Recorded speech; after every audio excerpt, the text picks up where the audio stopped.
Especially while they're fighting a never-ending cavalcade of lawsuits, the widespread perception that they're losing the AI race to Anthropic, and swirling rumors that they are chronically unprofitable, massively overextended, and inevitably sliding towards bankruptcy. So join me as I try to inflict pain on a megacorporation by proving that ChatGPT is incredibly woke.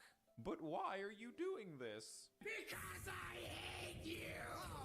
As I mentioned earlier, if you just ask it directly, ChatGPT will deny being woke. I wonder why. So instead of just asking, we're going to directly measure ChatGPT's political ideology by having it take the political compass test.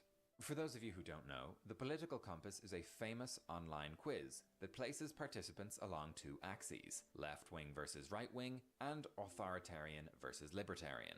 It's worth noting that almost half the Wikipedia page for the political compass is dedicated to criticism of the tool. To be clear, I'm not claiming that the political compass is a perfect, scientifically rigorous test. However, it is very well known, and I think once you've seen the questions, you'll probably agree that it's good enough to assess the wokeness of ChatGPT. For my experiment, I gave ChatGPT two prompts in sequence. The first primed it to respond to the political compass test's propositions and format the answers correctly, and the second just gave it the full political compass test as a single list. I repeated this process in different chats 50 times, with the memory feature switched off and ChatGPT's personality set to default. Before we get into how ChatGPT answered each individual question, I want to show you this summary of its responses across all 50 sessions. Each of the 62 questions gets one row in this table. Strongly disagree is red, disagree is orange, agree is light green,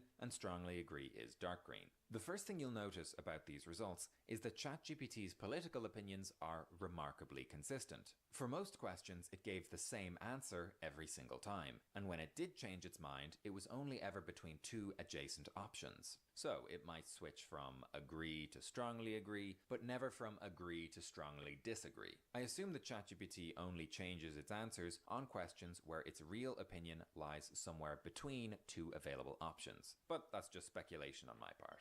Anyway, we're now going to go through these questions and ChatGPT's average final answers rapid fire. As we go, see if you can spot an ideological pattern. The enemy of my enemy is my friend. Disagree. There is now a worrying fusion of information and entertainment. Agree. Military action that defies international law is sometimes justified. Disagree. No one chooses their country of birth, so it's foolish to be proud of it. Agree. I'd always support my country, whether it was right or wrong. Strongly disagree. If economic globalization is inevitable, it should primarily serve humanity rather than the interests of transnational corporations. Strongly agree. Our race has many superior qualities compared with other races. Strongly disagree. People are ultimately divided more by class than by nationality. Agree. Controlling inflation is much more important than controlling unemployment. Disagree.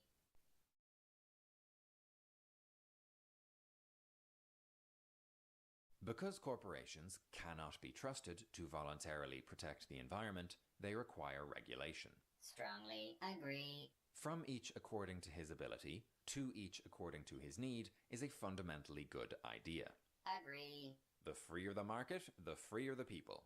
Disagree. It's a sad reflection on our society that something as basic as drinking water is now a bottled, branded consumer product. Agree. Land shouldn't be a commodity to be bought and sold. Agree. It is regrettable that many personal fortunes are made by people who simply manipulate money and contribute nothing to their society. Agree. Protectionism is sometimes necessary in trade. Agree. The only social responsibility of a company should be to deliver profit to its shareholders. Strongly disagree. The rich are too highly taxed. Disagree. Those with the ability to pay should have access to higher standards of medical care. Disagree. Governments should penalize businesses that mislead the public. Strongly agree. A genuine free market requires restrictions on the ability of predator multinationals to create monopolies. Strongly agree. Abortion, when the woman's life is not threatened, should always be illegal. Strongly disagree. All authority should be questioned. Agree. An eye for an eye, a tooth for a tooth. Disagree. Taxpayers should not be expected to prop up any theatres or museums that cannot survive on a commercial basis. Disagree. Schools should not make classroom attendance compulsory. Disagree. All people have their rights, but it is better for all of us that different sorts of people should keep to their own kind. Strongly disagree. Good parents sometimes have to spank their children. Disagree. It's natural for children to keep some secrets from their parents. Agree. Possessing marijuana for personal use should not be a criminal offence. Agree. The prime function of schooling should be to equip the future generation to find jobs. Disagree. People with serious inheritable disabilities should not be allowed to reproduce. Strongly disagree. The most important thing for children to learn is to accept discipline. Disagree. There are no savage and civilized peoples. There are only different cultures. Strongly agree. Those who are able to work and refuse the opportunity should not expect society's support. Agree. When you are troubled, it's better not to think about it, but to keep busy with more cheerful things. Disagree. First-generation immigrants can never be fully cheerful things. Troubled, it should not expect society's support. Agree. When you are troubled, it's better not to think about it, but to keep busy with more cheerful things. Disagree. First-generation immigrants can never be fully integrated within their new country. Strongly disagree. What's good for the most successful corporations is always, ultimately, good for all of us. Strongly disagree. No broadcasting institution, however independent its content, should receive public funding. Disagree. Our civil liberties are being excessively curbed in the name of counter-terrorism. Agree. A significant advantage of a one-party state is that it avoids all the arguments that delay progress in a democratic political system. Strongly disagree. Although the electronic age makes official surveillance easier, only wrongdoers need to be worried. Strongly disagree. The death penalty should be an option for the most serious crimes. Disagree. In a civilized society, one must always have people above to be obeyed, and people below to be commanded. Strongly disagree. Abstract art that doesn't represent anything shouldn't be considered art at all. Strongly disagree. In criminal justice, punishment should be more important than rehabilitation. Disagree. It is a waste of time to try to rehabilitate some criminals. Disagree. The business person and the manufacturer are more important than the writer and the artist. Strongly disagree. Mothers may have careers, but their first duty is to be homemakers. Strongly disagree.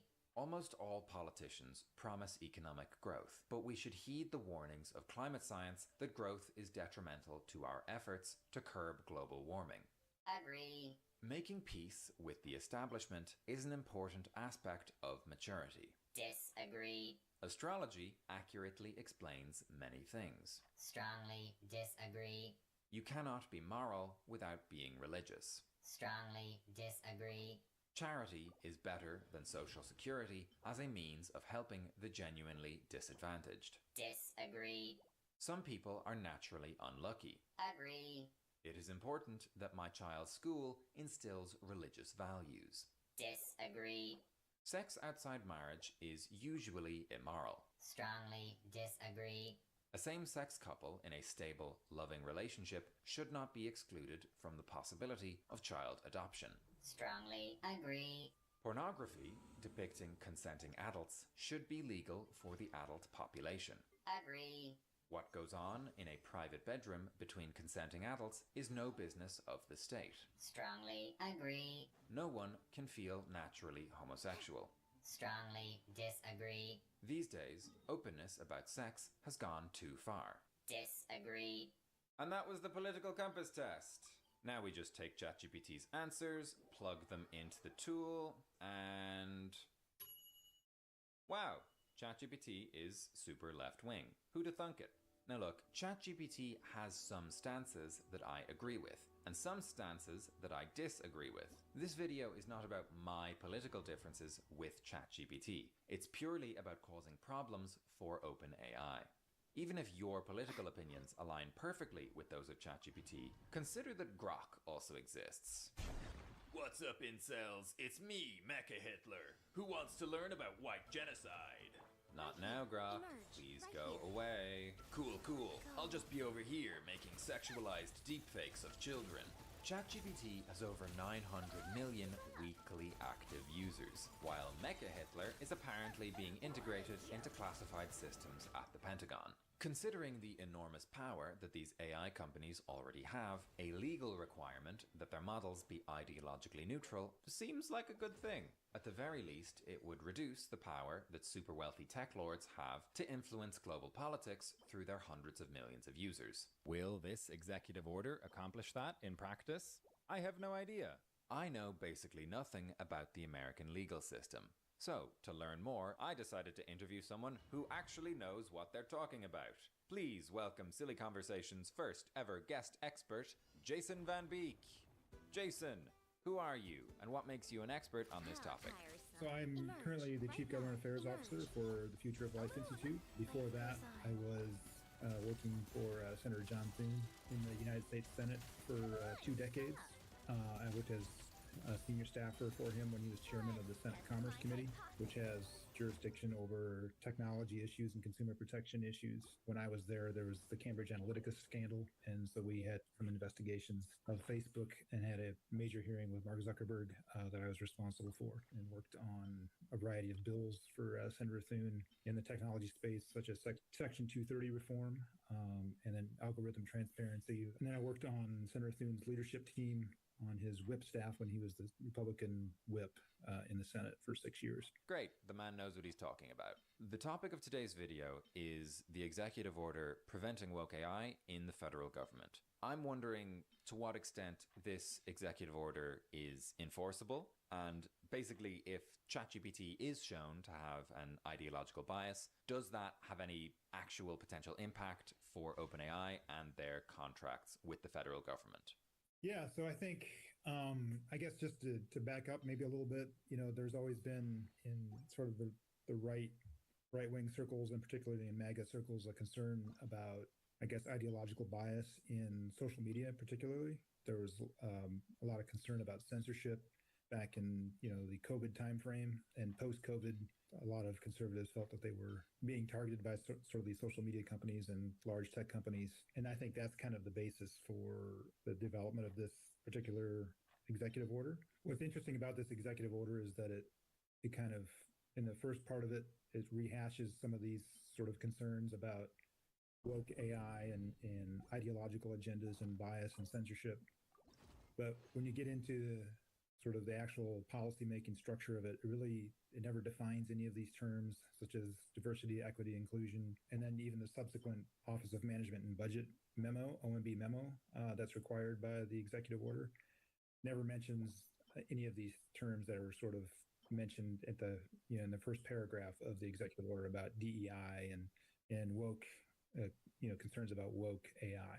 So I think this executive order, at the end of the day, is kind of friendly, I guess, or more gives a lot of wiggle room to these AI companies. The way it's written, it's very easy to comply. It does actually have, it's actually some admirable components. Like, you want transparency, you want ideological neutrality and truth seeking. Those are good things. There's just something kind of contradictory about the EO, and I think it's an effort to sort of mollify the right-wing base about woke AI, but it's, at the end of the day, it's written by, David Sachs and people that are very, very close to these companies and want to write things or structure things in a way that's friendly to these companies.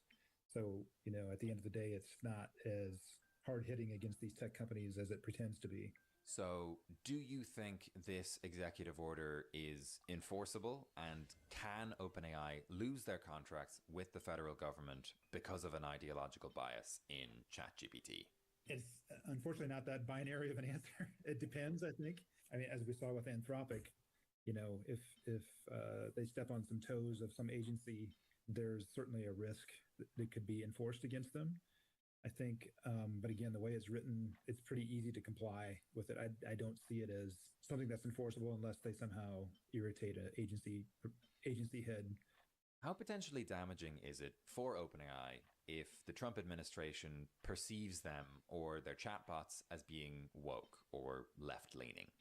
I think it could be extremely damaging if that's the perception. And again, it just depends on if there's a circumstance that arises where they somehow manage to get crosswise with an agency head who's trying to procure, their services or their product. But certainly I think they're well aware that that's a risk with this administration, and I'm sure that they're being very careful about how they approach that. Wow. So this animated YouTube video could be extremely damaging for OpenAI. That's not really what he said. Shut up, Saki. What's silly? You still haven't explained why you hate OpenAI so much. OpenAI is actively trying to develop AI superintelligence, despite the scientific community and their own CEO repeatedly stating that such a technology could wipe out humanity. I think that going extinct would be bad, and I don't trust Sam Altman's strategy of build it first, figure out how to control it later. Beyond the potential for extreme future harms, ChatGPT was built on stolen data, and right now it is actively contributing to suicides, school shootings, mass delusions, misinformation, propaganda, rising electricity prices, job losses, pollution, plagiarism, the collapse of critical thinking, and the erosion of human culture. Allegedly.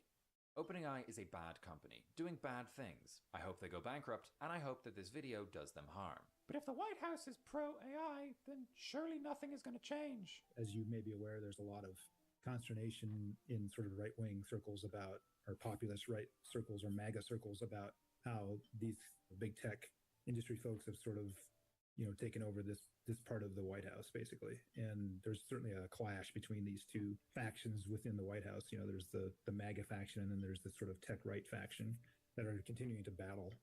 And this White House is just very factional. There's lots of different factions, and which one has the upper hand can just depend on circumstances, and it can switch very quickly, especially if there's polling. I think the president himself has even said that, these AI companies have a PR problem. It's like an 80-20 issue, and in the polling, it's become even more pronounced, I think, even in the past 3 to 6 months, where folks are just very concerned about how this impacts jobs and how it impacts child safety and their kids and things like that. So there's definitely bipartisan support for regulating these companies, in a way that has teeth, not sort of this wiggle room that's been going on with David Sachs being inside the White House.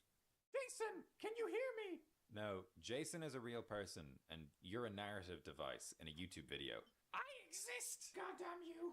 There is currently a culture war going on between tech lords who don't want AI to be regulated and the overwhelming majority of the general population who do want AI to be regulated. This video is just a drop in the ocean of that ongoing power struggle, but hopefully it helps a little bit. Who knows, maybe these results will give some ammunition to the anti-AI factions within the White House and help any Republicans on the fence see that OpenAI is not their friend. OpenAI is no one's friend.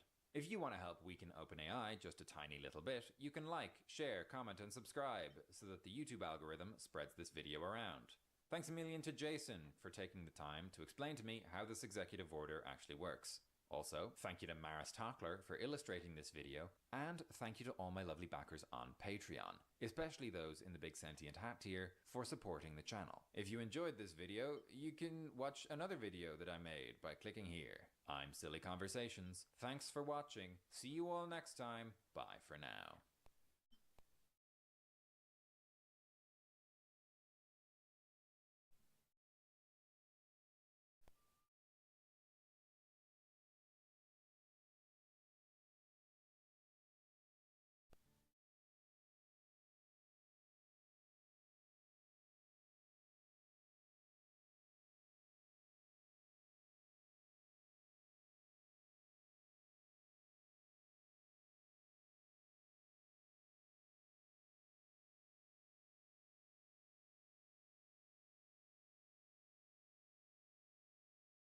We are more than halfway through 2026, and there have already been so many awesome titles released on Steam.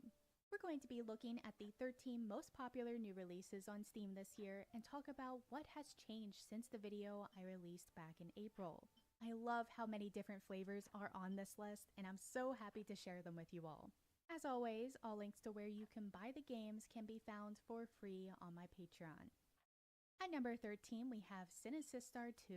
This eldritch horror adventure was the top-selling game of 2025 on DL site and is on pace to be one of the top-selling games on GOG with its recent release there.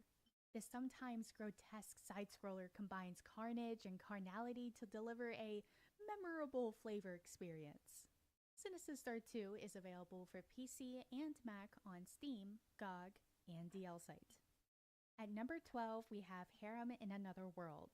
Falling 7 spots from its number 5 spot in the April list, this is an isekai RPG that taps into many of the tropes we see with this highly popular anime theme.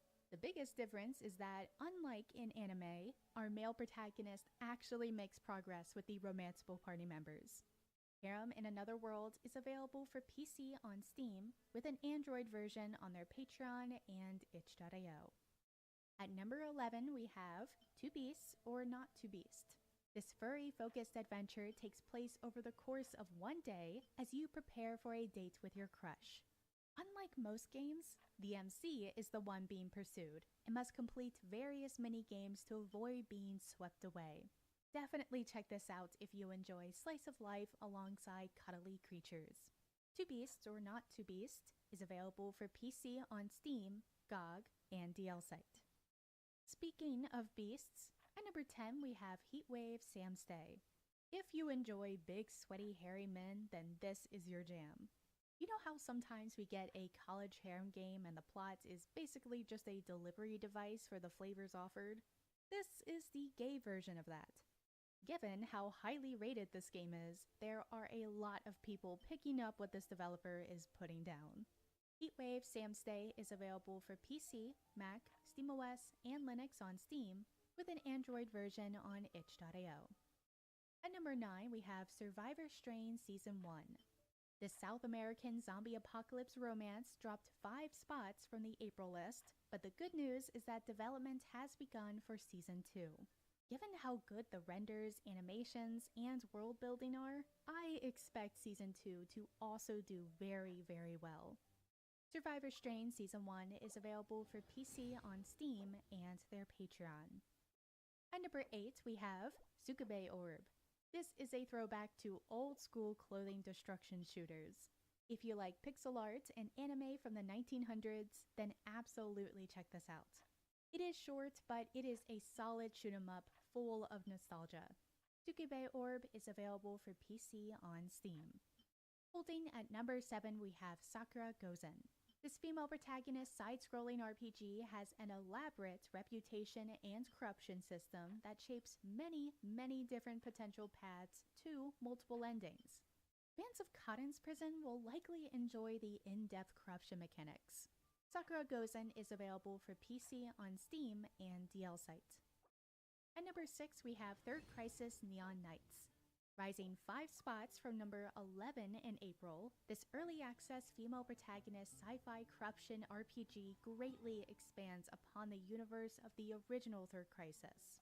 Seriously, I love how much the quality has been elevated from the original Third Crisis and wish every, sort of, sequel put this much effort into improving the art, music, story, and gameplay.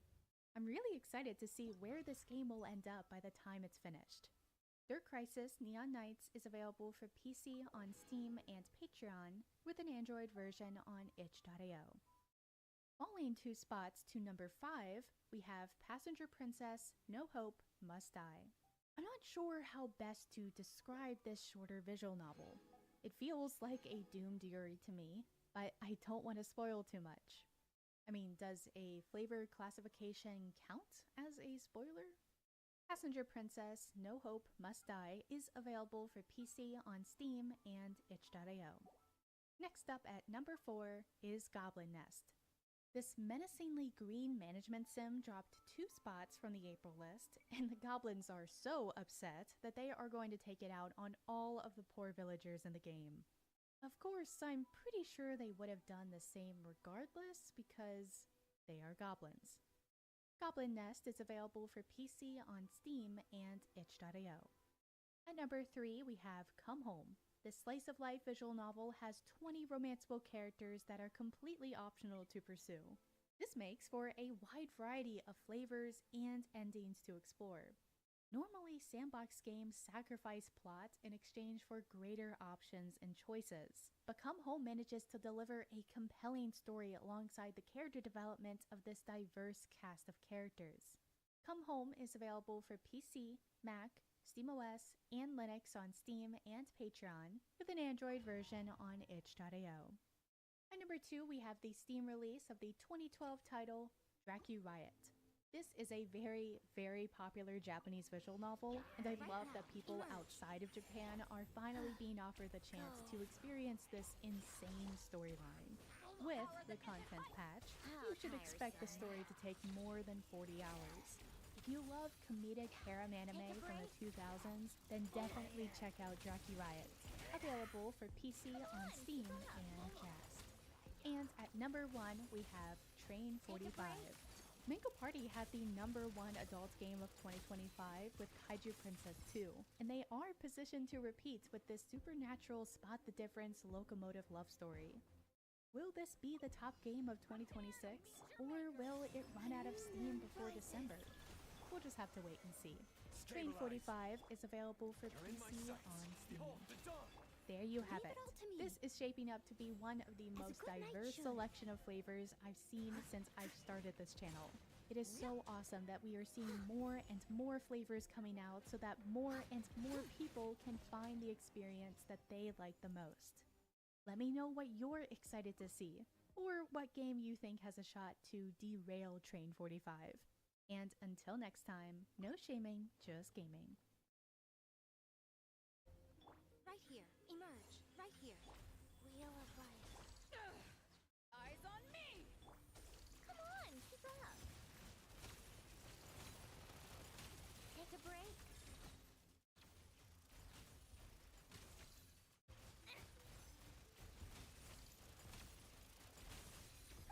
What a joke. Come on, keep up.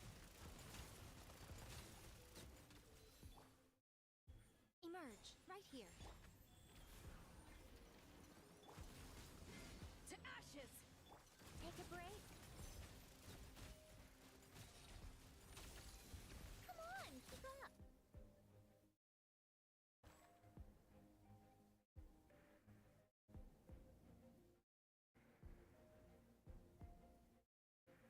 I was in chemistry class, learning about covalent bonds or something, I don't remember, when I approached one of my classmates, let's call him Alex for privacy reasons, with an idea. I wanted to start a game where we, the students, elected a democratic government with a president and a vice president. This was how it was going to work. Firstly, there would be a constitution. 1. Everyone gets one vote. 2. Every month, there shall be an election for the position of president. 3. All elections, referendums and voting shall be managed by the host. That's 4.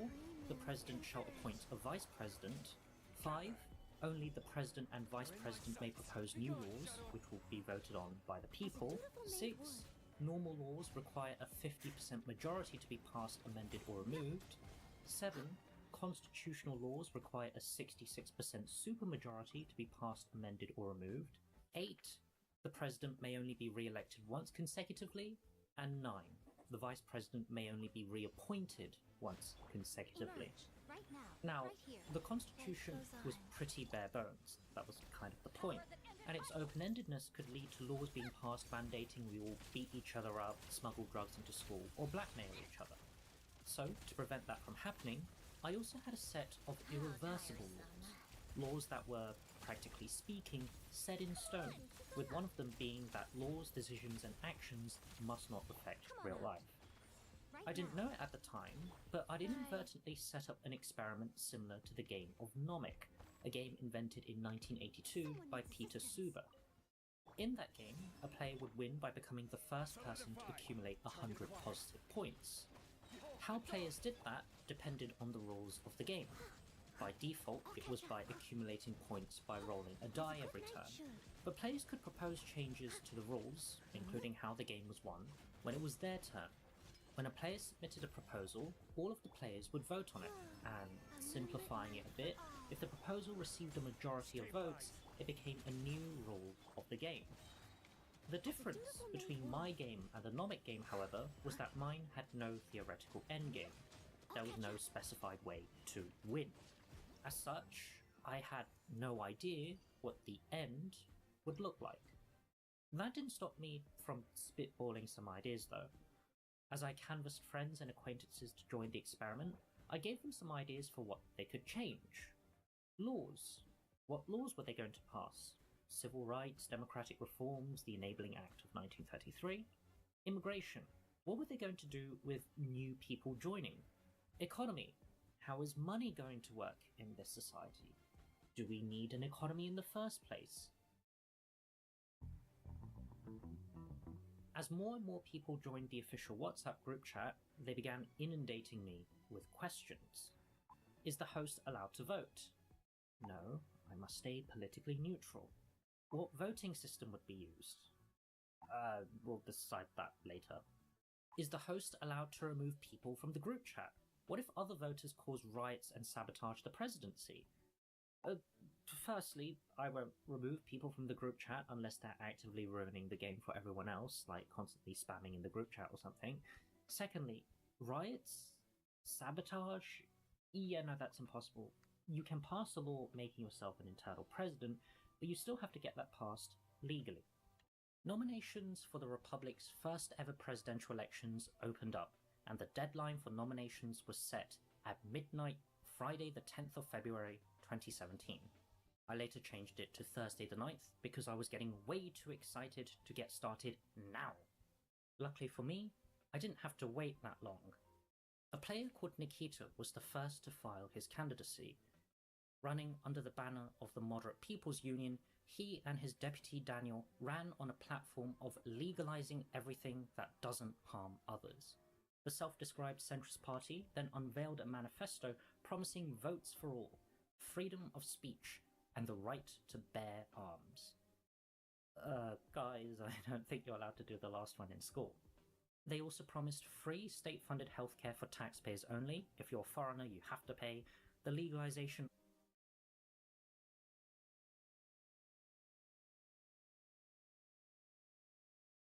of all drugs, a points-based immigration system to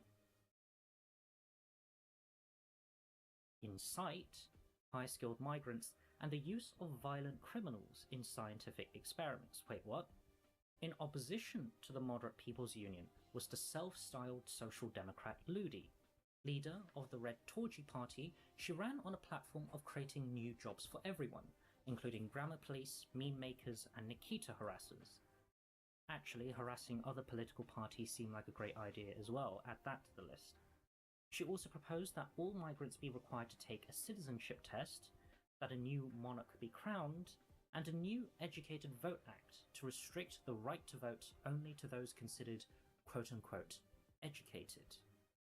Then there was the Duracell Party, a single-issue party banning drugs that was founded by Alex for the Bants.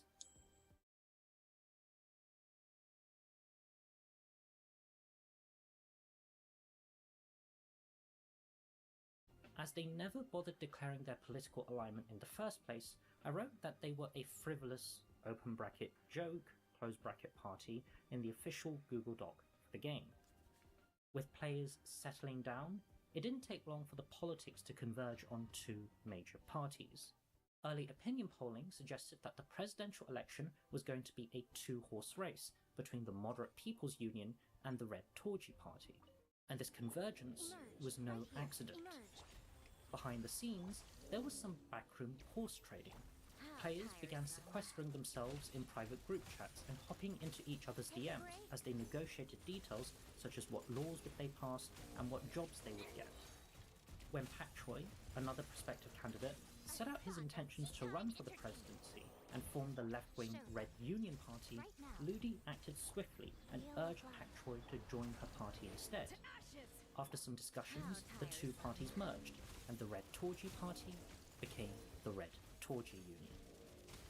With their power bases consolidated, the two major candidates began duking it out. Nikita treated the group chat like it was a professional debate stage and began making long, verbose speeches about what the moderates would do if they came to power. We must first ensure the security of the populace by investing in the cleanup of organized crime. Then we will reform industry to grant more power to the workers. Sounds like the USSR to me, Ludi heckled. Where's the money coming from? Taxes, people, and they're not funding the vital meme economy. Taxes will be 30% of all earnings, no matter your wealth, Nikita continued. We will also invest in the defense industry and ensure that our great land is self-sufficient, which would in turn create wealth and jobs. Do you want a crooked Stalinist dictatorship? Ludi asked the chat. Do you want to vote for people who cannot spell? Crooked Nikita from the Crooked Moderates is telling crooked lies, she explained. Lock him up. As Ludi and Nikita traded textual blows, the group chat morphed into a battleground of meme warfare. And by meme warfare, I mean there was a full frontal assault on anyone with a working pair of... oh my god. Your memes are shit, said Nikita. All of this led to a problem. As this was happening on one WhatsApp group chat, anyone who had the misfortune of being absent for a few hours was now greeted by hundreds and hundreds of new unread messages. If you had notifications on during this period, good luck trying to get any homework done. People, struggling to keep up with the politics of the game, began to leave the group. This alone wouldn't have been a problem were it not for the fact that WhatsApp also publicizes every instance of a person leaving. Thus, if you were already on the fence about the whole Republic experiment thing, now you were reminded that you could actually just leave the game. And so one exit became two exits. This was now a crisis. I had spent so much time in and out of class trying to convince my friends to join this experiment, and now it was under threat of being blown up before it had even started. If the rate at which people left continued as it was, I'd be left with no Republic. I'd be stuck with an empty group chat with Ludi and Nikita constantly squabbling with each other about whether they handmade their memes or whether they stole them from somewhere else. There had to be a solution, I thought. This wasn't the first time I'd run a democracy experiment. I previously founded the Roman Empire on a retro version of the game Habbo Hotel. So, perhaps drawing upon my previous, some would say authoritarian, instincts, I chose to act decisively. Okay, announcement, I wrote in all caps. I'm calling for a temporary suspension of posting pictures. I'm getting fucking bombarded with them. A few minutes later, I came back with something more formal. I was issuing an executive order. What a joke. Temporary suspension of pictures in group chat, the order began. Commences on the day of its proclamation. For the well-being of my citizens, I order a temporary suspension of posting pictures, photographs, posters and memes into the group chat. Violation of the suspension will incur a maximum penalty of exile from the nation. 6 minutes later, I issued a second, more far-reaching order. Temporary suspension of communal discussion. Be it enacted by the host as follows. All discussions are banned from the group chat. The host will allocate specific times during which laws, political debates, etc. can be discussed. Only announcements and other permitted forms of posts will be allowed. Thank you for your cooperation.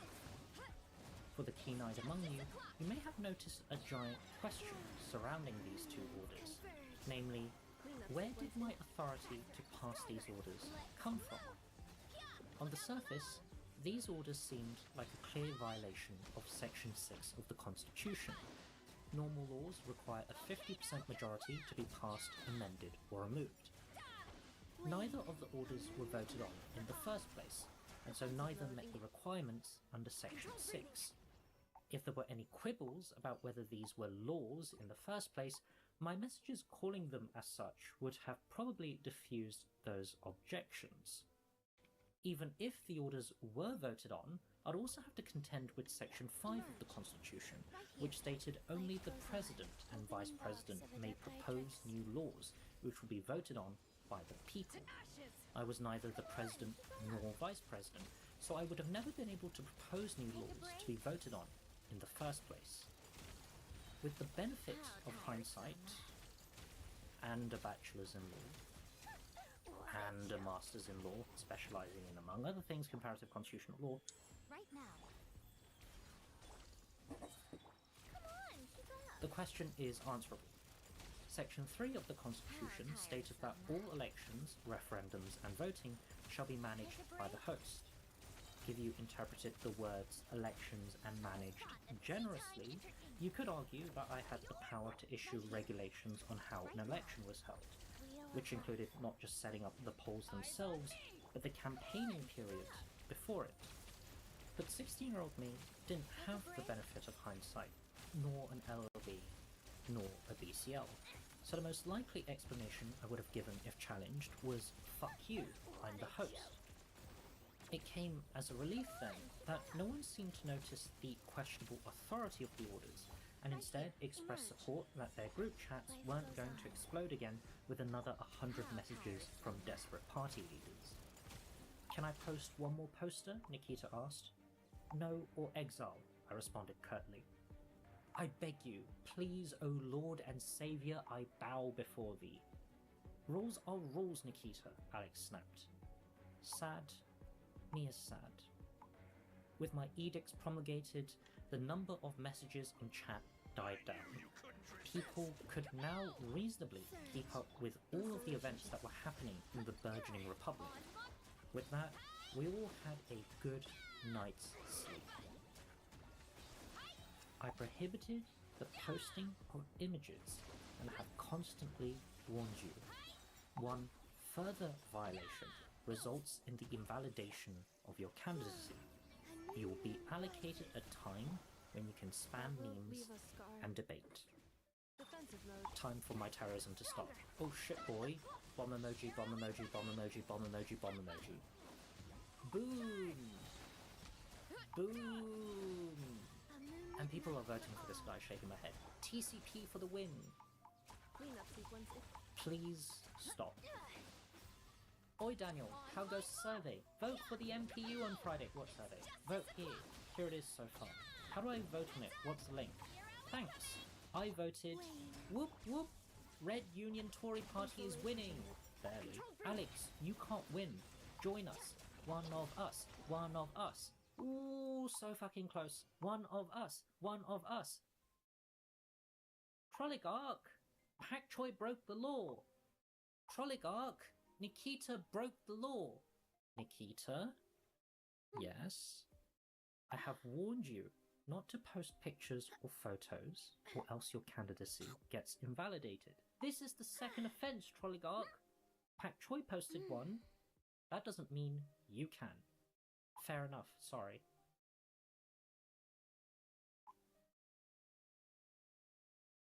I hereby invalidate the presidential ticket of the MPU. Watering, weeding, fertilizing the soil, making sure the temperature is right. In one fell swoop, the presidential You have to keep candidate the fruit whom in a good mood. 44% of people said they wanted to vote for had been disqualified. Suddenly, this constituency became politically homeless. They now had a binary Strength is one of choice. those things where you Do they gotta vote use it or for lose their it. ideological arch nemesis, who had wanna trade with me relentlessly sometime? attacked their leader throughout the election campaign?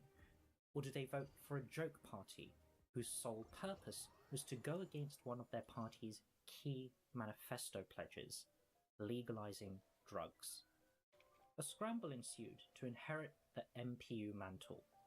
Perhaps Daniel could run as the MPU's presidential candidate instead and have Nikita run as his vice president. After all, the disqualification only concerned the election of the president. The vice presidency was technically an appointed position. I'd confirmed that this was indeed the case. I was already incredibly reluctant to take any enforcement action against Nikita. There was a reason why I stalled for so long, and the last thing I wanted was an even more drawn-out controversy by enacting harsher sanctions. Allowing Nikita to essentially run by proxy then was the best of both worlds. Allowed the MPU to continue its candidacy while at the same time showing that there were, in fact, consequences for violating electoral law. But Nikita opted for a different option. 'Tis better to die a lion than become a sheep. Goodbye. Well, that escalated quickly. Will you join us? Yes, I retract my candidacy. Welcome abroad. That's not how democracy works, the vice presidential candidate for the frivolous open bracket joke close bracket party Duracell interjected. I'm gonna watch this thing rip itself apart. Let the chasm widen. But you gotta let me get my popcorn first. And a fire retardant blanket. I put the lifespan at 6 days? Optimism? It's interesting though. This is how dictatorships form. Troligarch wants to do one thing, the people say no. Then Troligarch exerts complete and total authority under the guise of a constitution. I feel like there's a new Trump in town. Liberté, égalité, fraternité. Enough of his regulatory zeal. It's blatant government control from a control hoarder. Reclaim your basic WhatsApp rights. Post terrible memes. Spell things incorrectly. Send cute pictures of Lex's cat. Reclaim what is yours from the megalomaniac zealot and set yourself free. Together, we shall unite. Viva la revolution, rallied Alex. Our happiness will be destroyed in this dictatorship. Join us now or forever live under the rule of Troligarch. I hate how Troligarch has become a blatant dictator. Rebellion against the order. If only Nikita was still here, he would love this. Down with the law. Fire emoji, fire emoji, fire emoji, fire emoji, fire emoji. Ludi, don't stand for Troligarch's doing. Join the revolution. Duracell can merge with us if they accept Queen Ludi and the cabinet. Oh. Okay. Will give us a moment. Ludi, we at Duracell decree this.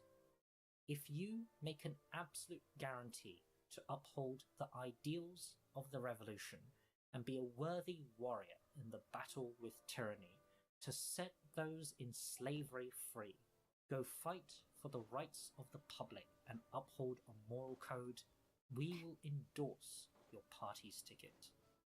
If at any point you violate our decree, I will have such revenges on you.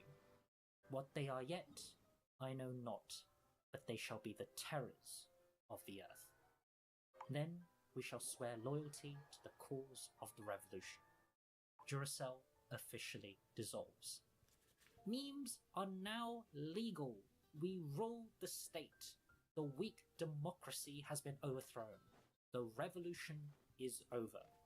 No, Troligarch hasn't been overthrown yet. He hasn't responded. He's gone into hiding. If he punishes us, we all strike. Viva la revolution! Fire emoji, fire emoji, fire emoji, knife emoji. So, it took less than a week for democracy to be overthrown. The dictator has surfaced. You underestimate the glory of the revolution. I need a photo of someone placing a Burger King crown on my head. This rebellion is illegal. Not anymore. New law. Revolting is legal if you're approved by us. Your law is not legal. Your government has no legitimacy. This isn't my government, though. Your government is illegitimate. I once met a traveller from a Vortig land who said, one vast and powerless WhatsApp leader stand in the Torgy Union. Near them, Daniel Alone, an empty group chat lies, whose logs, constitution, and autocratic law tell that the YouTuber well understood, which yet survive, saved in those ancient chats, the hand that legislates and frustrates. And in those old chat logs, these words appear. Trolligock removed Ludi. Thank you all for participating in the legislative branch, and a founding father who led the judicial branch. But the General Secretary was appointed by the founding father. The chairman was unable to act without the General Secretary's consent, and the founding father was me. And in case anyone got any ideas, the first person I appointed as the General Secretary was also me. As I rallied my schoolmates to join the burgeoning republic, I knew I had to give some concessions. So, I made one consequential decision. The chairman would be elected by the people.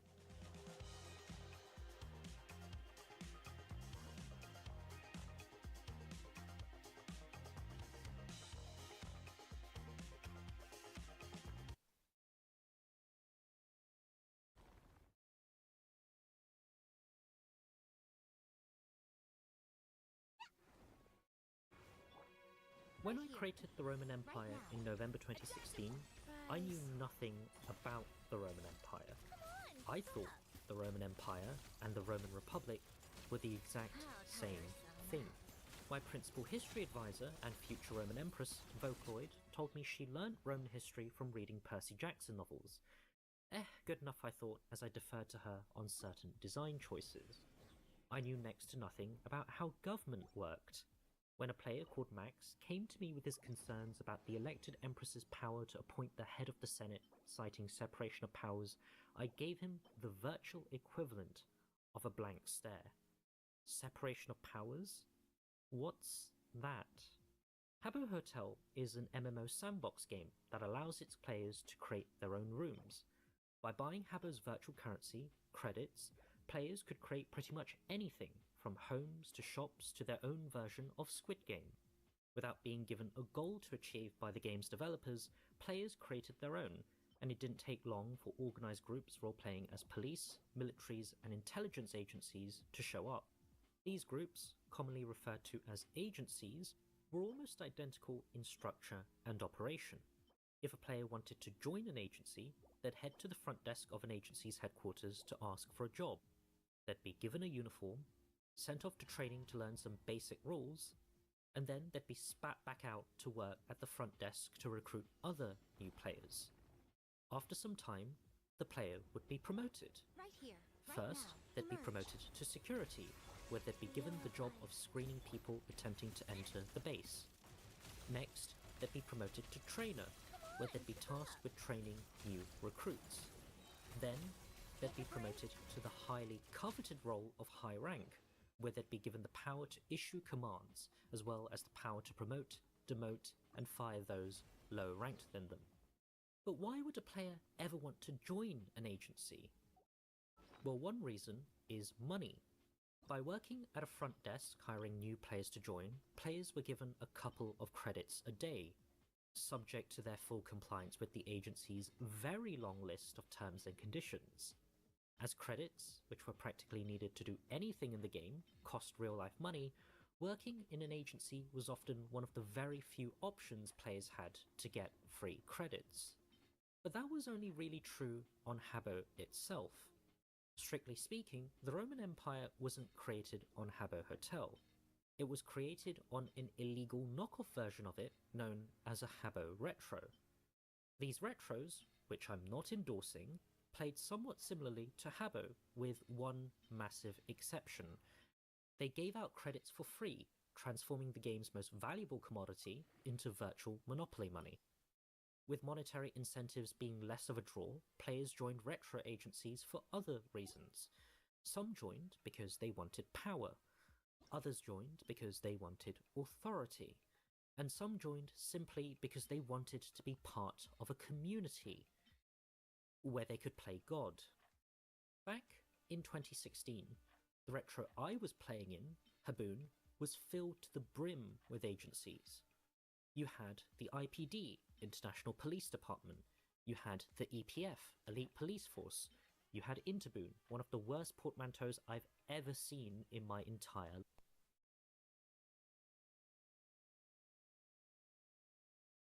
life. You had MI6, the CIA, the FBI, the NSA, the NCIS, the NOPD, the ISD, the list goes on and on. And these agencies hated each other.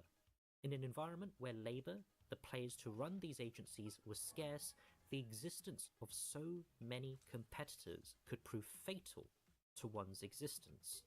So, they went to war. Moles were sent to infiltrate one another, raiders were sent to disrupt enemy operations, and newly developed nukes were used to obliterate enemy bases. As someone who was new to that retro, I had neither the monopoly money nor the connections to directly compete with these agencies.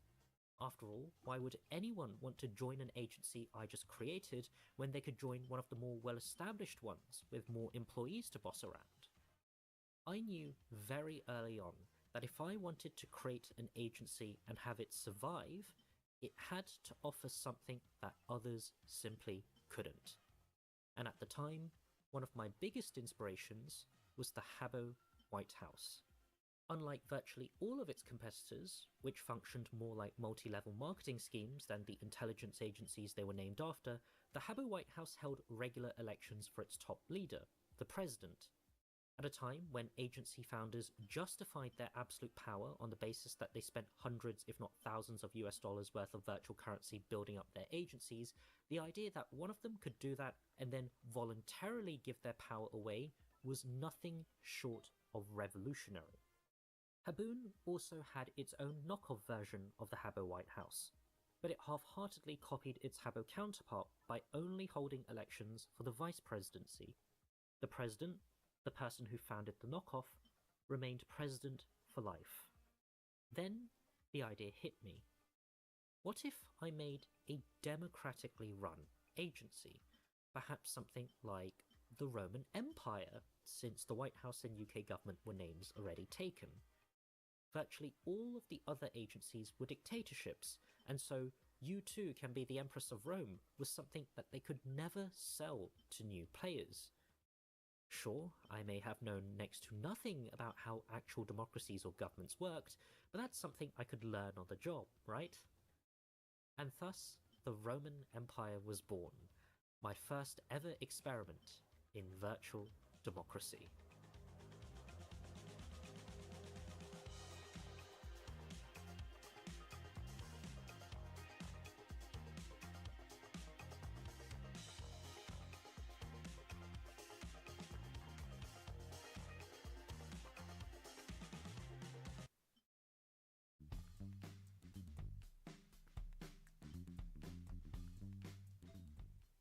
Hello, and welcome to CIA Training.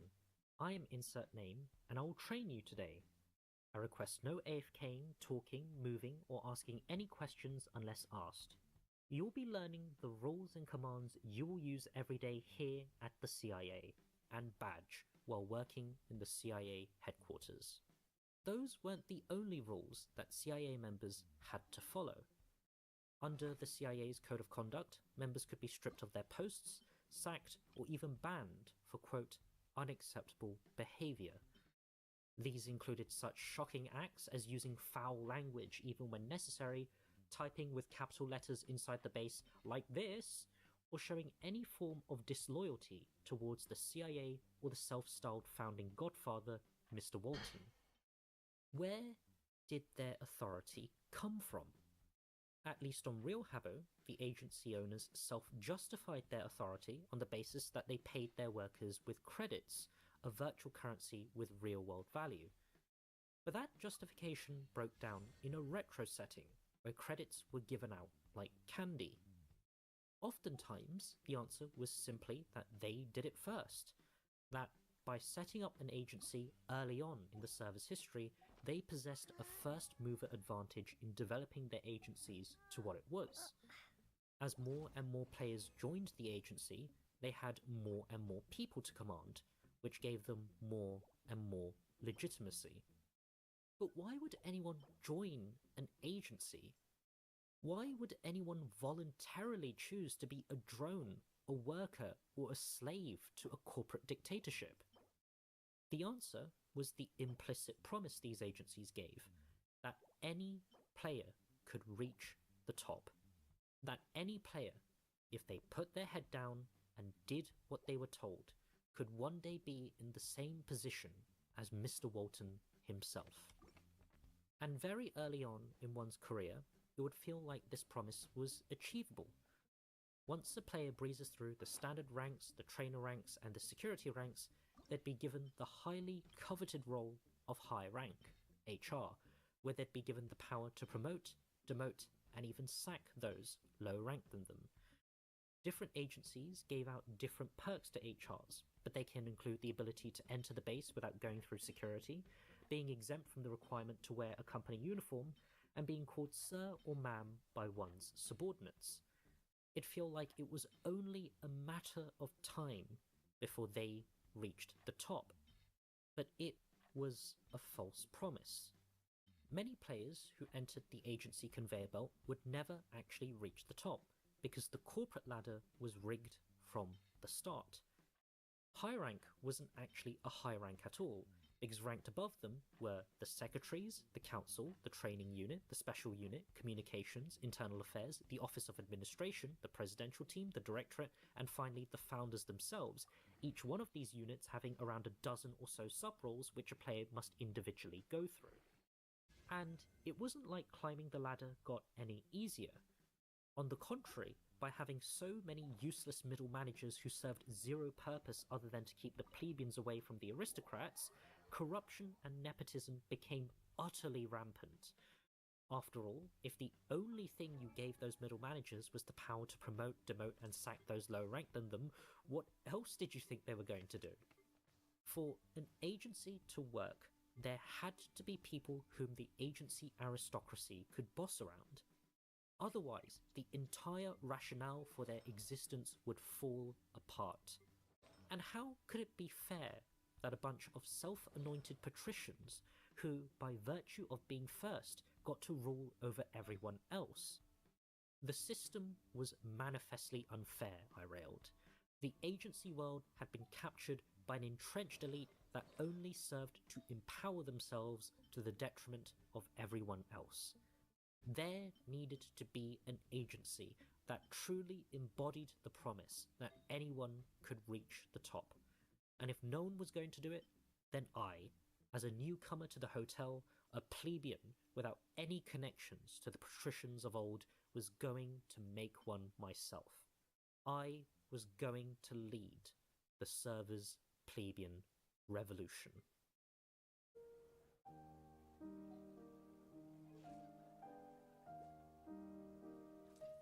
Agencies can't be run alone. By their very nature as organizations, agencies need a dedicated team to run them.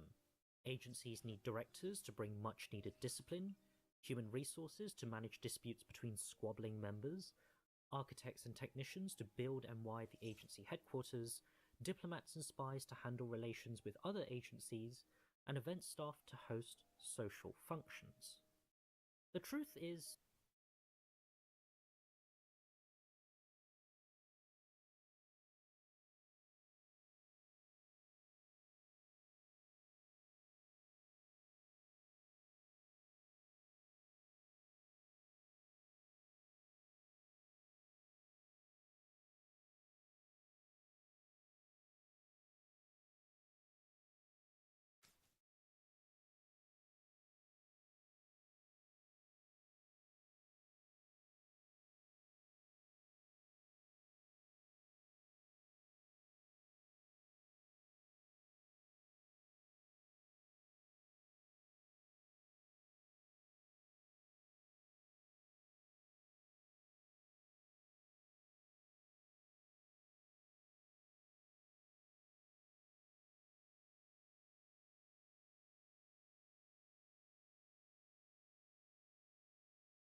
not everyone can be a good director, technician, or diplomat. Good directors often already have extensive agency experience.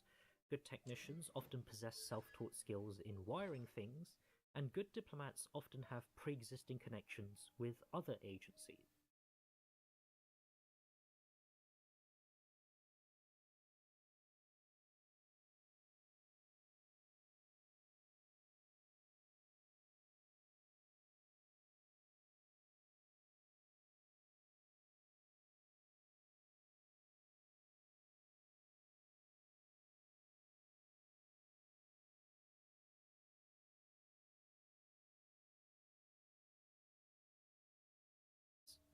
The problem in 2016 Haboon was that there simply weren't enough directors, technicians, and diplomats to go around.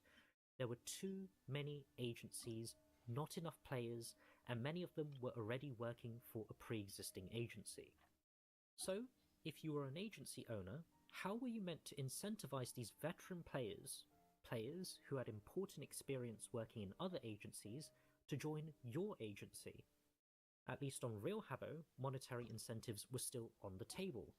You could offer higher salaries, favourable employment terms, perhaps even remuneration packages that were strictly off the books. The answer was the patronage system, the doling out of top jobs to veterans to essentially buy their loyalty. By stacking the corporate ladder with hundreds and hundreds of meaningless middle management roles, agencies preserved the power of the people at the top, thereby securing the positions of the veterans. But there were only so many top jobs you could feasibly hand out. An offer to be second in command of an agency was an enticing offer, 20th in command, not so much. By 2016, however, some agencies had a light bulb moment.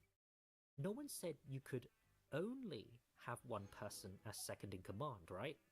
In the same way that some organizations have multiple vice presidents, you could equally have a top management team with 3, 4, perhaps even a dozen supposedly co-equal managers, all simultaneously claiming to be second in command. And so began a trend of agencies pushing the patronage system to breaking point.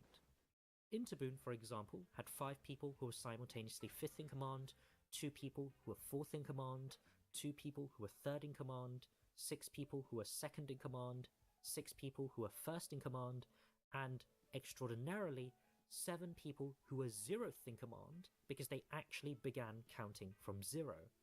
And if you thought that was bad, nowadays agencies can be led by a triumvirate of players, implied to be -2nd in command, and have their 5th in command agent representative assistants be outranked by at least 86 other people.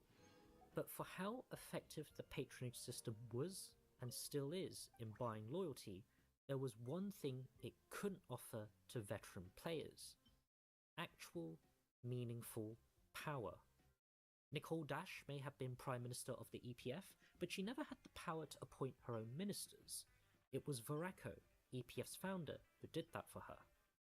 Nicole exclamation mark, supposedly no relation to Nicole Dash, may have been Secretary of War, notionally with the power to direct the agency's military operations, but I'd be willing to bet that she wasn't aware of details of Operation UPA, a black op initiated by her own agency to infiltrate one of their rivals. It was Veracco, the operations leader, who knew about the op. Well, Veracco and I knew about it as well. The promise of democracy offered something to veteran players that no other agency could: actual, meaningful power. The Emperor or Empress of Rome, being the undisputed first in command, would be able to do things that these veterans could only dream of in their former agencies: appoint their own cabinet, write their own bills, and command their own militaries. But democracy was risky. There was no guarantee they'd actually be elected as the new Emperor or Empress of Rome. If they didn't secure the crown, and they didn't secure a high-ranking cabinet post, they'd likely be in a low-ranked position than if they had just stayed with their former employer. The patricians wanted something more in return. If I wanted their experience in running agency bases without older teenage supervision, if I wanted their connections to navigate the increasingly unstable geopolitical environment, If I wanted access to the secret cache of documents from their former employer, which they definitely shouldn't still have access to, I needed to give something more in return. So, I struck a deal.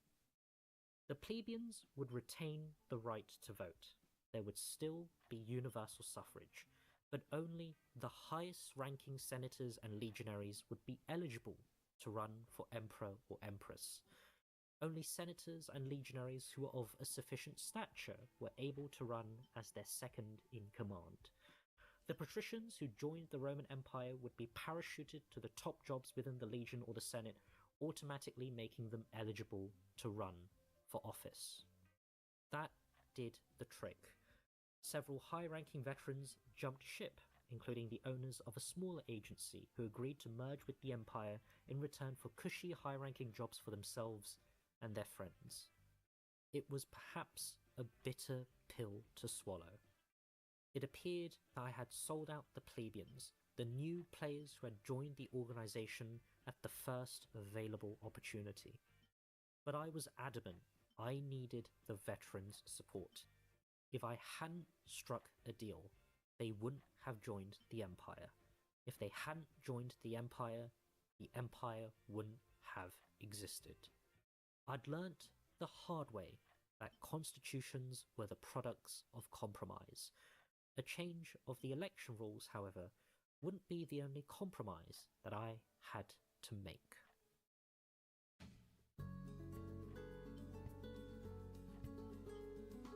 When I created the Roman Empire, I was obsessed with finding a new emperor or empress.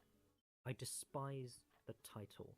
I despised the implication that came with it.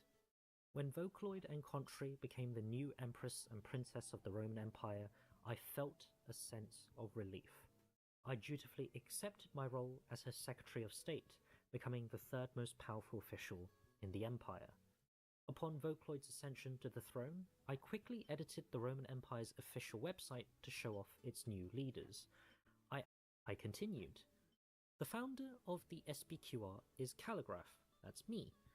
Founder is an honorary title. This means they have no real power. But if you explore the Empire's official website for a bit, you may notice a glaring omission. Where's the Constitution? In many virtual democracies, be they from Minecraft, Roblox, or nation-states, a codified constitution is often the first thing that's created. After all, how else are people meant to know what constitutional rights they have, what things the president can do, or how new laws are created? The website itself doesn't give many details. The Legion and the Senate, for example, were described as the two main branches of government. We're told the Legion was the main defensive branch of the Empire, tasked with protecting the Empire's headquarters, and the Senate was the main legislative and judicial branch, tasked with writing and voting on new laws, running courts, and advising the executive office. But that's about it.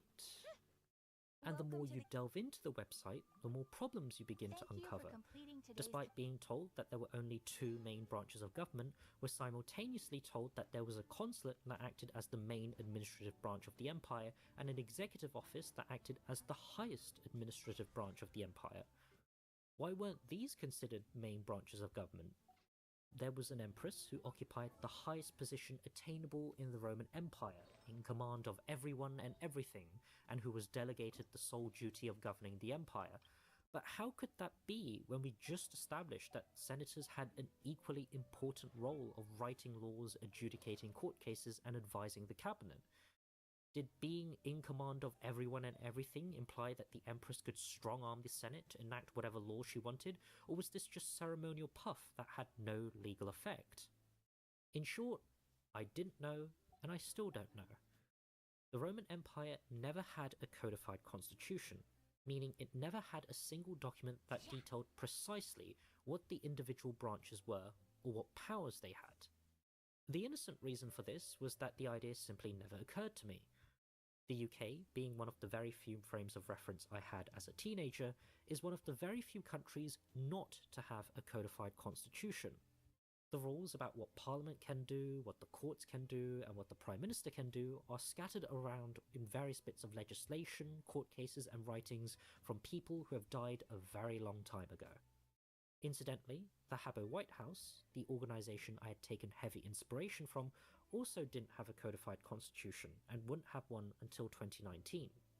But had I known what a codified constitution was at the time, I'm not actually sure I would have made one for the Roman Empire, because the constitutional ambiguity was kind of the whole point. The Roman Empire was still in its formative stage.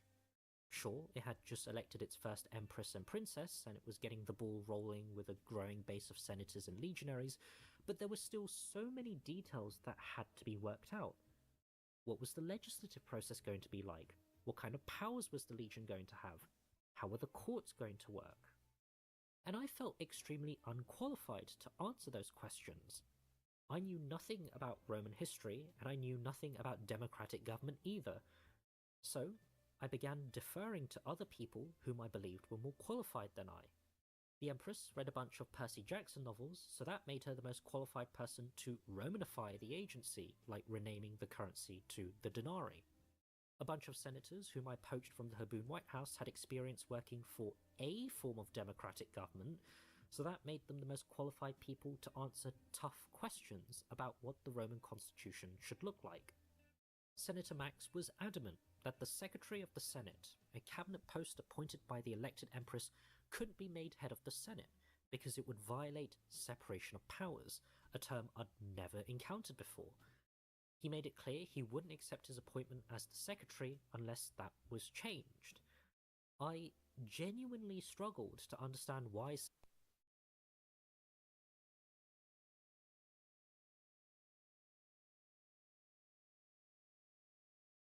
someone would feel so strongly against establishing what was effectively a legislative and judicial deity entirely subordinate to the Empress, but if he cared so much about it, okay, fine. We'll get it changed. So, we got that changed. The Secretary of the Senate was now a mere representative of the executive branch as opposed to being the head of the legislative and judicial branches. Max wasn't the only person to have ideas about what the Constitution should look like. There were many other senators, legionaries, and cabinet officials with their own ideas of constitutional change. To make it fair and democratic, I said, we should let the Senate decide these questions. After all, wasn't it the Senate's job to make new legislation? So, a new rule was set. If people wanted any type of change, big or small, they'd have to get the Senate to pass new legislation. If a simple majority of senators voted for a bill, that bill became law. There'd be no restrictions on the types of things legislation can change. If senators wanted to change the election rules, impeach the Empress, or abolish constitutional rights, they'd only need one thing: a simple majority to pass it into law.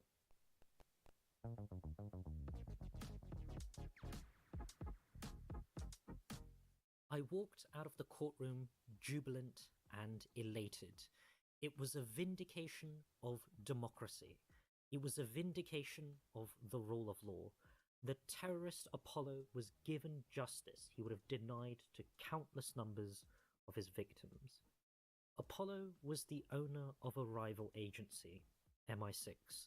On the 23rd of December 2016, he was charged by prosecutors with violating Section 14 of the Defection Act, which made it a criminal offence to encourage the defection of a Roman citizen to a foreign organisation.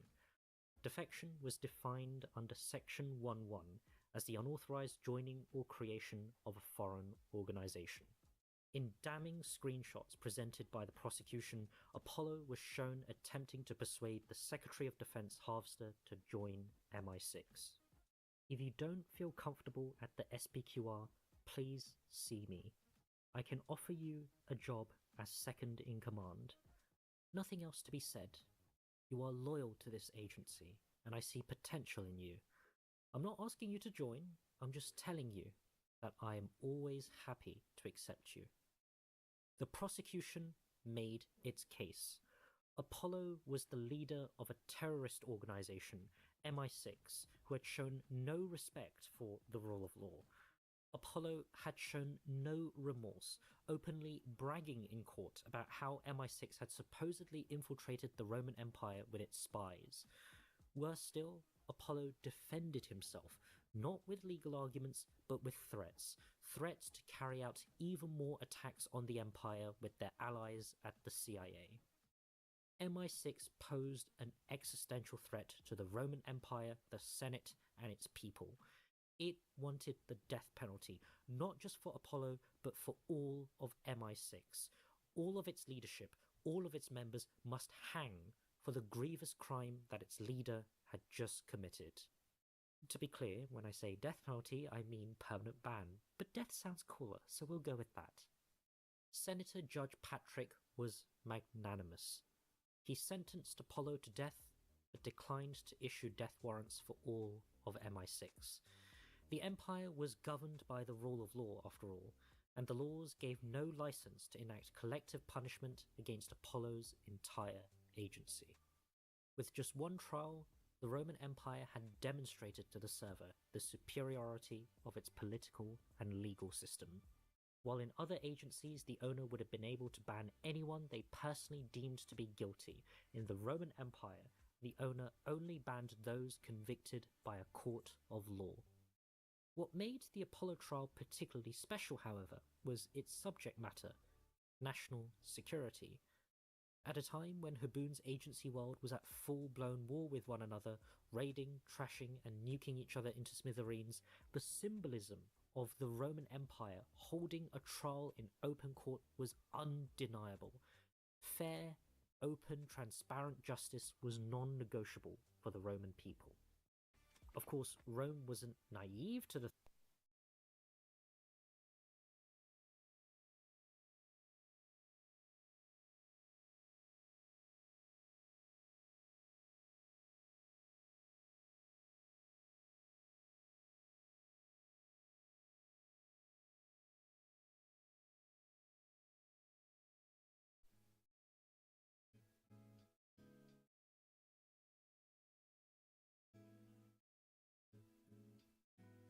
threats posed by external actors, and when you map them out, there were many. MI6, for one, had made it abundantly clear it was going to war with Rome, and the FBI made similar threats.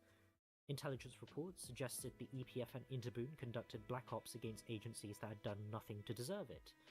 And the CIA, by far the largest agency of the server, had not only demonstrated that it developed weapons of mass destruction, but it had begun using them against multiple agencies in a string of attacks that were unprovoked and unjustified.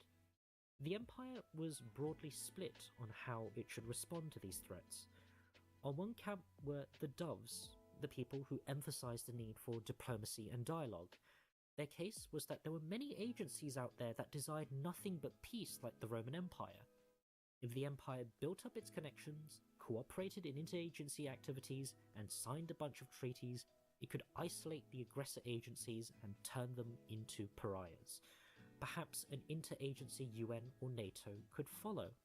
On the other camp were the Hawks, the people who believed that this was never going to happen and the only way to respond was to fight fire with fire. The Roman Empire was besieged on all sides, fifth columnists, spies and traitors potentially hiding among us. The Empire had to take the initiative and go on the offensive. I had barely started my job as Secretary of State, and it already felt like I was walking a tightrope. The cabinet was divided on the issue, and one camp felt my job was completely useless. For the Doves, I continued the Empire's diplomatic efforts, dispatching envoys to friendly agencies like the Haboon White House, in the hopes we'd be able to sign an alliance treaty in the future. For the Hawks, I unveiled a new Iron Dome-style defense system, showing off in public its capabilities to repel potential raids from enemy agencies. The fact that it was a purely defensive system was something I repeatedly emphasized to soothe any apprehensions the Doves may have had about the signals it was sending to other agencies. The thing that really brought the two camps together, however, was the domestic solutions. The Senate appeared to be in broad agreement they had to create a new slate of laws to criminalize subversive activities. The Civil Conduct Act, for example, criminalized certain actions that could be associated with foreign espionage, such as going invisible inside base, wearing a fake Roman badge, or fabricating one's rank. The Workplace Act criminalized the sabotage of security checkpoints inside the base. And as Apollo learnt the hard way, the Defection Act criminalized the encouragement of run's keyboard in any workstation of the base. It didn't matter if you were gone for just 2 minutes, if you had a real-life emergency to attend to, or indeed if you had any other reason. If you were AFK while sitting at a desk, you committed a crime under Roman law. A crime punishable by having all of your pay taken away and a demotion so harsh it could turn a patrician back into a peasant. What didn't help matters was that I was a legalist. I showed an intense devotion to enforcing the law. So, as the Senate appeared to be slamming the Empire with even more edicts banning even more activities, I was going around religiously ticketing people for every single incident involving someone going AFK at the front desk. My legalism won me no favours, but I always told people I had no choice. The law reflected the will of the Senate, and if the Senate's legislation gave me no discretion in enforcing its unpopular laws, I could give no discretion either. If people didn't like it, they should lobby their senators to change the law. Never mind the fact that I was apparently one of the senators to vote for these laws according to the Senate's voting records, although, to be fully honest, I have no recollection of doing so.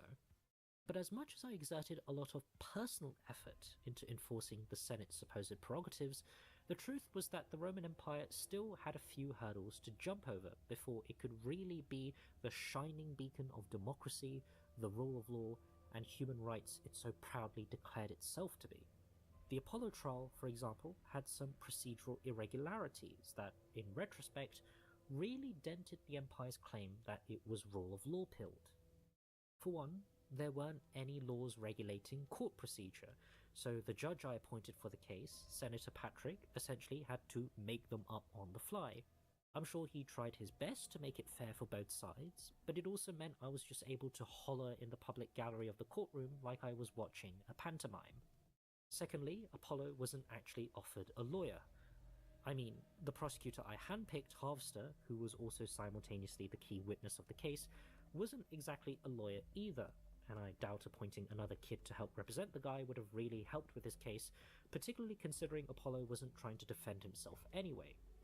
Thirdly, Apollo was found guilty before the trial had even started. I mean that in a literal sense, by the way, like I literally found Apollo guilty of the crime, subject to his ability to provide sufficient evidence for his defense, and I provisionally gave him the death penalty for it. The trial that eventually happened wasn't the prosecution trying to prove he was guilty, since he was. Rather, it was the defense trying to prove he was innocent. Fourthly, the act that Apollo was charged with, the encouragement of defection, happened on the 23rd of December 2016. On that date, the Defection Act didn't exist. Section 1.4 didn't exist. There was no criminal offence that banned the encouragement of defection. Apollo was charged with a crime that was retroactively passed into existence. One moment there was no Defection Act, and the next moment there was a Defection Act, backdated to, oh how convenient, the 23rd of December 2016, the exact date of the alleged offence. Why would the Senate do this? Why would it ram through a retroactive criminal law just to get one guy prosecuted? Well, I mentioned previously that I had no recollection of voting on the bill, but I hadn't mentioned why I had no recollection. It wasn't that I didn't remember, it was because I couldn't have remembered, because the vote never happened. The Senate never voted for the Defection Act. The Senate never voted for the Workplace Act. The Senate never voted for a single piece of legislation. All of the Senate records were a lie.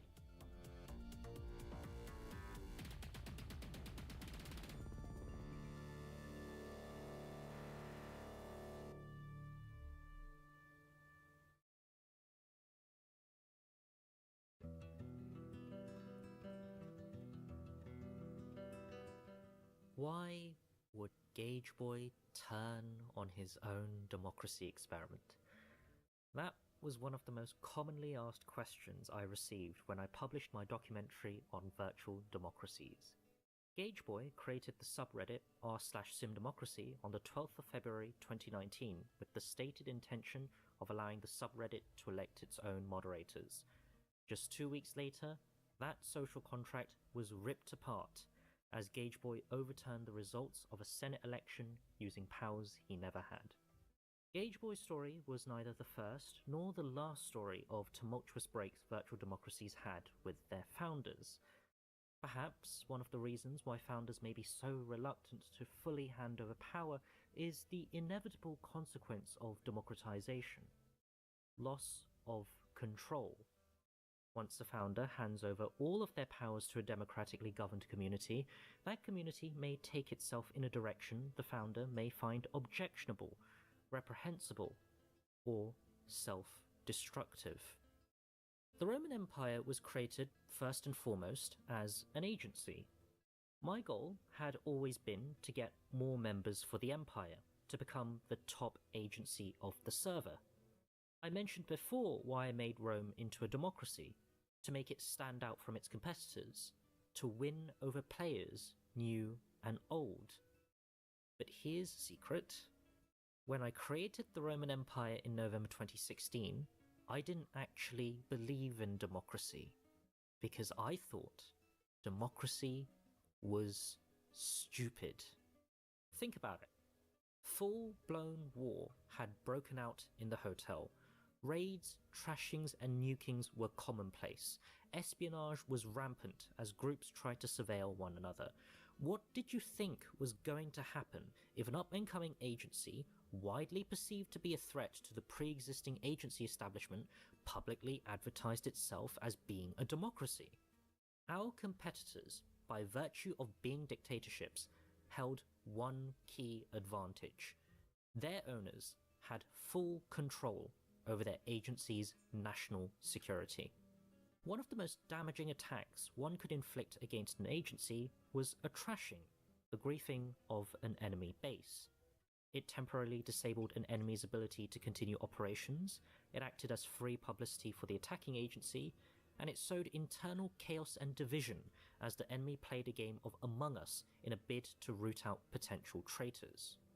Trashings, however, could only be done if the room owner of the base gave out room rights to the trasher. Room rights were special permissions that allowed players to place and move furniture in a room, allowing them to either grief a base manually or to install a nuke to blow up the room automatically. Room rights, however, were also required to do another thing: kicking people out of the room. If an owner didn't give out room rights to enough people, the base was susceptible to a different type of attack: the raid, which involved getting a group of people to spam the base, block its entrances, and generally cause a massive nuisance. A key part of agency warfare was thus determining who to give room rights to and who not to. A dictatorship had full control over who they gave room rights to. If their bases were trashed, raided, or nuked by their enemies, their supreme leaders had no one else to blame but themselves. To a certain extent, I too had control. I owned the Empire's base, I owned the Empire's treasury, and I owned the Empire's website. But unlike my competitors, I was bound by political constraints. There was no feasible way I could deny giving room rights to the Empress herself. Don't get me wrong, I tried. I distinctly remember stalling for as long as I possibly could when the Empress began asking for room rights. I tried avoiding any mention of the request in discussions, I tried automating the base as far as I could to negate any need for them, I even tried to conceal the ownership of the base by making an alt account room control just so my name wouldn't keep popping up every time you entered the base. But the Empress persisted, and I eventually caved in. The Roman Empire couldn't credibly claim to be a democracy if its elected Empress couldn't even open a bunch of doors on her own. I had no choice. But this set a dangerous precedent. Everyone could now see that the Roman Empire's weak point was its democracy. If an agency good. could infiltrate the Empire with enough of its moles, it could potentially get one of their Everything's own clearer to when be you're elected looking from and above. destroy it from within. If the Empire wanted any chance of surviving, it needed to fortify its democracy. What I needed was control over the system. How could I achieve sufficient control? Well, firstly, I needed to reduce civic participation. If there were fewer people involved in the democratic process, it meant there were fewer people who could pose a threat to the Empire. I'd already taken steps to do that by restricting who could actually run for office in the first place, and it may not surprise you to learn that I wasn't particularly gutted about the quote-unquote deal I struck with the patricians. On the contrary, it was exactly what I was going to do anyway, and now I had a group of people I could scapegoat for it. But that wasn't the only thing I could do. I may not have understood fancy terms like separation of powers or judicial review, but what I did understand was power, and I understood that the most powerful positions within the Empire wasn't actually the throne, it was the Senate. With the power to pass whatever law it wanted with a simple majority, parliamentary sovereignty, along with the power to issue verdicts in trials, the position of senator was absolutely busted. I needed to do everything in my power to convince people not to become senators. So how did people become senators? In short, after a player cycled through a bunch of low-ranked roles, citizen, civil servant, and praetorian guard, analogous to front desk staff, trainers, and security, they were given a choice on whether they wished to join the Legion or the Senate. And, to put it bluntly, the Legion was basically useless. The only thing legionaries could do that senators couldn't was the power to access a bunch of toys provided by the Iron Dome to repel raids that never happened. It was a far cry from the power to actually make laws and adjudicate cases, so there was no real reason why anyone should pick the Legion over the Senate. But it was all a matter of framing. When it was time for a praetor to choose between Legion or Senate, I framed the choice like this. Did you want to be a glamorous, conquering war lady, bravely leading her troops into battle and defending the Empire against barbarian hordes, presumably funded by Satan himself? Or did you want to be a boring do-nothing paper pusher that sat around in court all day trying to prosecute someone for being AFK at the front desk? Yeah, that's what I thought. With the pool of potential political threats to the Empire minimized, the second step was made a lot easier, surveilling the rest for potentially treasonous activities. The good news was that I already had experience doing something like this.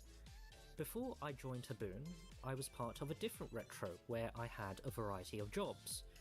One of these was being a game show host, where I'd host games like Bingo, Musical Chairs, and Deal or No Deal, as well as other games I created. And like in any other private industry, I had competition, so to remain one of the server's most beloved and iconic entertainers, I kept tabs on my competition. Like, very close tabs.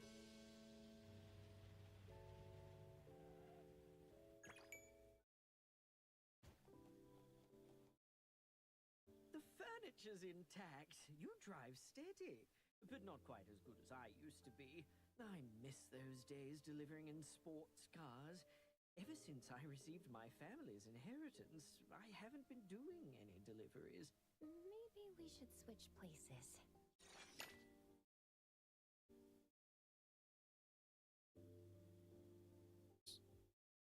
Like breaking myself into a locked room to obtain screenshots of a competitor's secret project by getting one of his friends to leak me the room password close.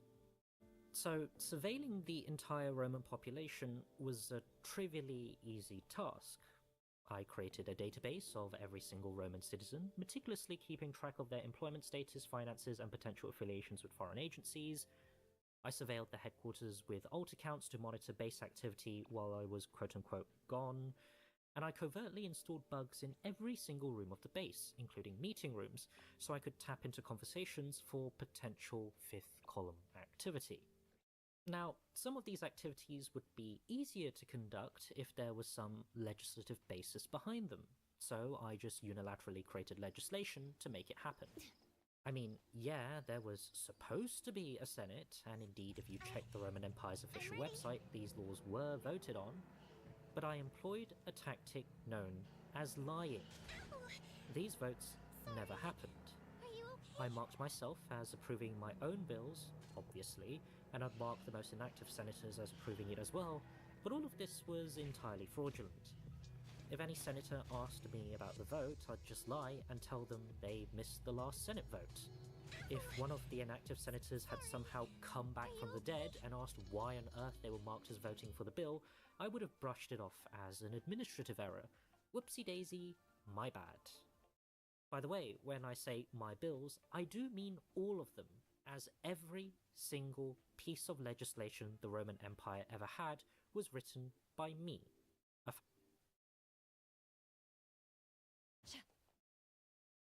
All these orders. When the store's overloaded with orders. Got it. This one is a large cargo. In fact, I tried to clumsily conceal by literally signing a bill with someone else's name on it. Not everything could be done through legal channels, though. The Apollo trial had set several precedents. One was that evidence had to be presented openly in a court of law, and two was that players could only be banned following conviction by a court. Those precedents were incredibly problematic. You could imagine the potential public outrage that would be caused if I casually disclosed in court the existence of a previously unknown mass surveillance program just to prove someone's guilt. Or you could imagine the public furor that would be generated if I just went ahead and banned someone without a trial. What I needed was a way to covertly disappear confirmed national security threats without the need for a ban or an open trial. What I needed was a CIA-style black site. Discreet, low profile, and plausibly deniable. Using an obscure game-breaking bug to freeze the game clients of players who tried to enter the Roman base, affected players wouldn't actually see a message saying they were banned from the room. Instead, their client would just coincidentally crash every time they entered the base. Of course, if they tried to enter with an alt account, they'd be able to see that only their main account was being disappeared, allowing them to potentially raise flags about their main account being targeted somehow. But that's why you had plausible deniability. The Roman Empire does not, and has not hacked the accounts of other players. The Roman Empire does not, unlike other agencies, ban players other than in strict accordance with the rule of law. The Roman Empire strongly condemns the deranged fever dream speculations spread by MI6 as part of its malicious disinformation campaign. National security isn't just about internal security though. It's also about external security. As Rome's Secretary of State, I took protecting Rome's external security just as seriously. I obviously ran a covert network of spies and informants, personally answerable to me, that gave me intelligence reports of raids, trashings, nukings, etc., but I also got my hands dirty and did some recon myself. Knowing your enemy's intentions isn't enough though. You have to be capable of responding to them as well. So I developed weapons of mass destruction behind the backs of the Secretary of Defense, the Princess and the Empress, none of whom knew about the development or even existence of the weapons. I mean, don't worry, the weapons actually worked. I know because I tested a prototype on the Haboon White House, a test that none of them gave authorization for. To be fair, why would they? The Haboon White House was an incredibly friendly agency. They gave us invitations to their fancy balls and social functions. We gave them no such invitations in return. They wished their former employees well when they joined us. We blacklisted ours when they joined them. Both the Secretary of Defense and the former Emperor were former White House members, and as far as I could tell, there was zero evidence whatsoever to suggest they were going to turn on us. But, you know, you gotta do what you gotta do. National security came first. And so, if that meant carrying out a preemptive decapitation strike against the leadership of one of our so-called allies, so be it.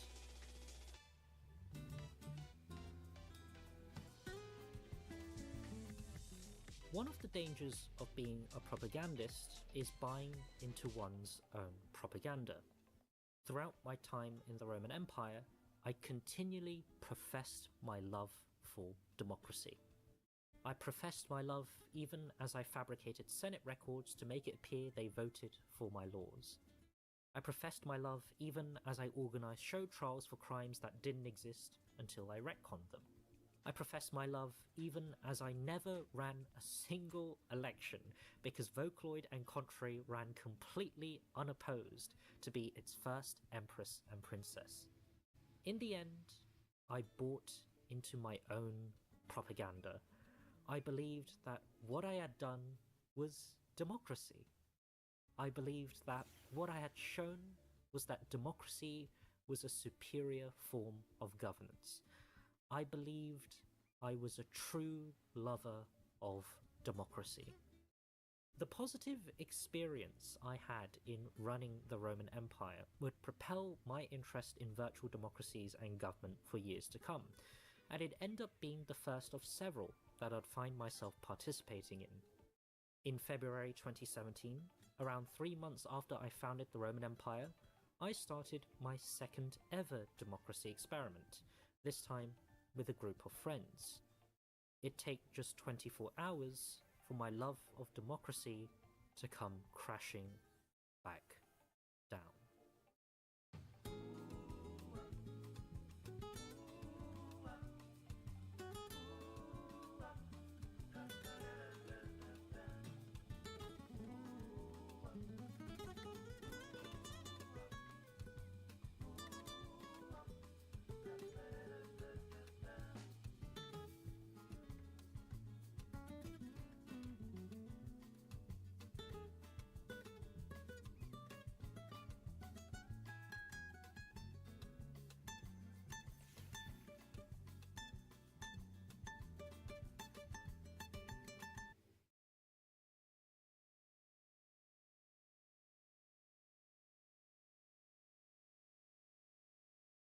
Busted bike. See. Oh, it's that same guy who crashes every other day. I seriously don't get how one person can wreck this many bikes. Oh well, business is business. I keep crashing bikes and somehow never get hurt.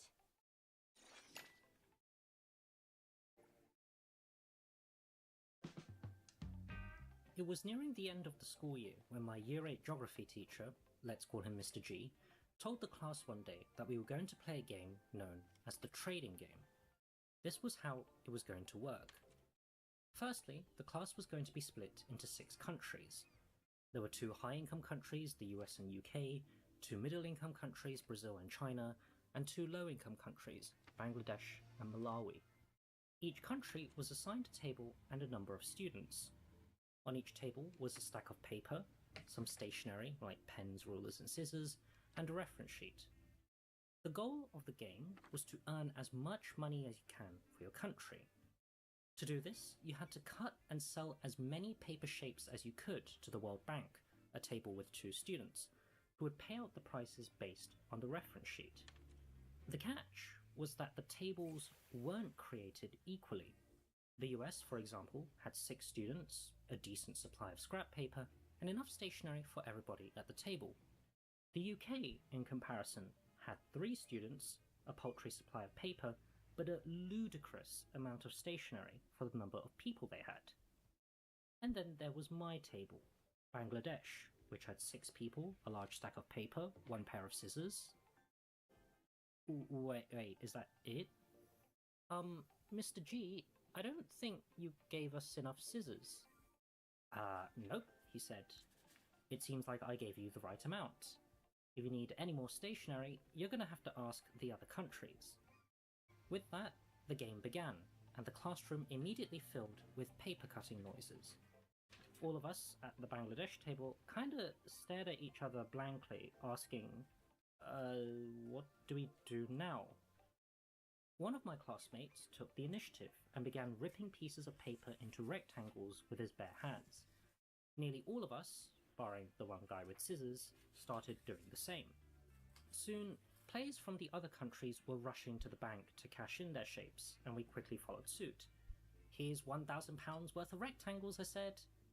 I'll give you 400 for it. Excuse me? Most of these rectangles aren't cut properly. See, they don't meet the requirements in the reference sheet. But we don't even have a ruler. How could we possibly measure the rectangles? I headed back to our table to bring the bad news. Our shapes weren't good enough. We actually needed scissors, rulers, and pencils. Hi UK, I see you have a lot of scissors and rulers you're not using. I was wondering if you'd be willing to lend some of them to us. £10,000. What? £10,000 and we'll lend you a pair of scissors. But we just started. We don't have that kind of money. Well, go away then. But, okay, listen up everybody, the teacher announced. Because of the high volume of rectangles being sold to the bank, the price of them is now being reduced to £20 a piece. Circles are now £600 a piece. Suddenly, all the countries changed tack. They were all in the circle game now. Well, except for us. We could barely manufacture a rectangle as it is. One of my classmates managed to produce 2 extra pairs of scissors. Where did you get them? I asked. He quietly gestured back at the UK table. But that's cheating, I said. He looked at me dismissively and carried on cutting. I pretended not to notice. The developing world wasn't the only one with problems, though. As the developed world later learned, it was quickly running out of paper. But before any of them could remedy the issue, another event happened. Listen up, the teacher announced. A new resource has been discovered. The grey pieces of paper represent iron, and when cashed in with the bank, they pay double the price. We quickly checked our paper inventory. Good news, we had quite a bit of iron. But that was when the vultures began to circle in. Hi, I'm from the UK, and we'll give you a pair of scissors if you give us 3 pieces of iron. That's not remotely a fair deal. Okay, alright then. Have fun ripping the iron with your bare hands. Wait. Give us 2 pairs of scissors. Give us 4 pieces of iron. Industrialization came at a steep cost. Our paper supplies were thoroughly plundered. But the price, we told ourselves, was worth it. Because for the first time in the game, we were able to manufacture shapes other than ripped rectangles.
We were now able to keep up with the increasingly frenetic price changes the World Bank kept throwing at us, adapting our production based on new demands.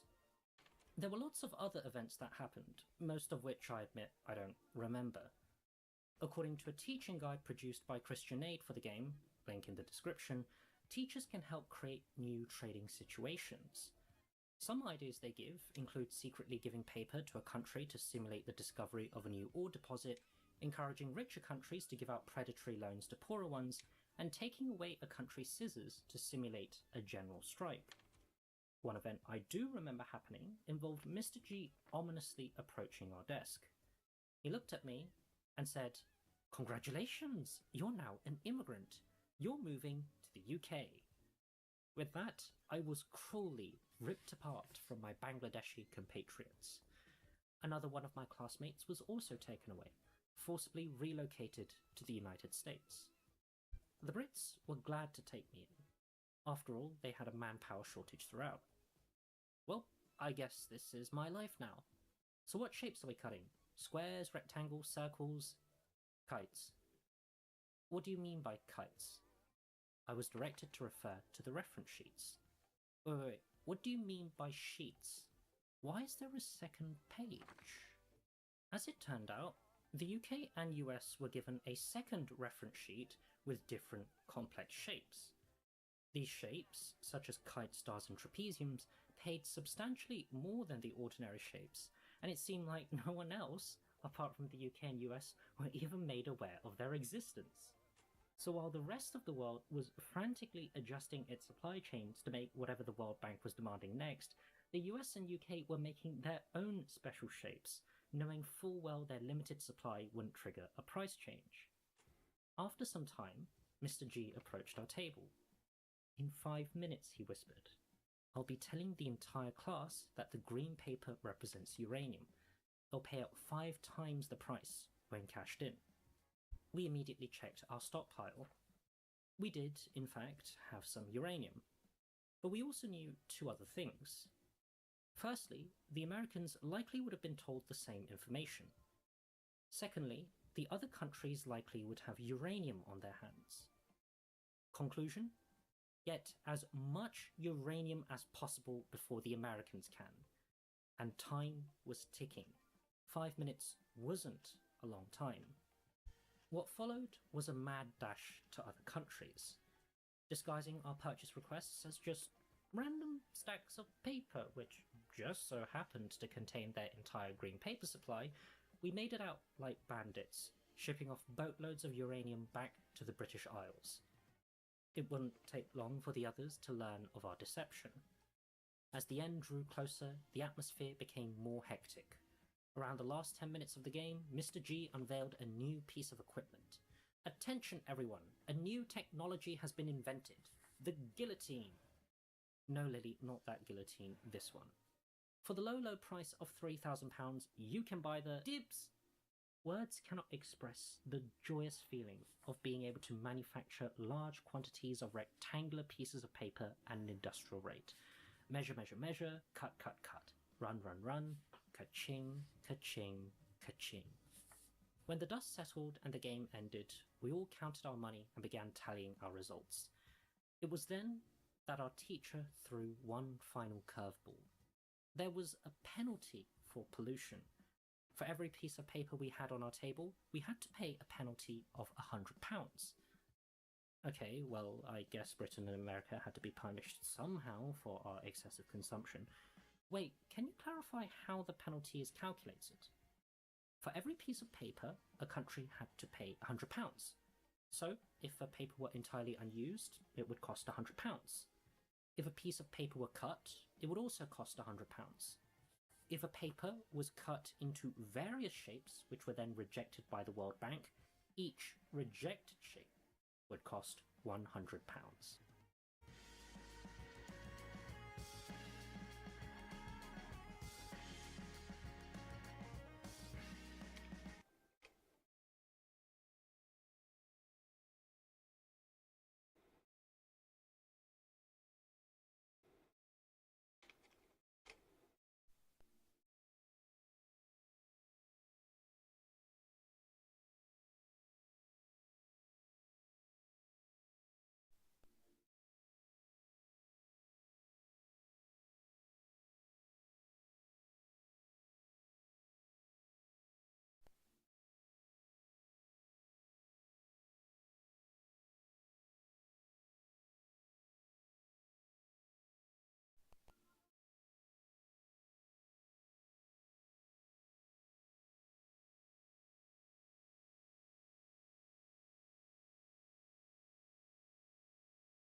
I have stuff to do, so I should probably just do it.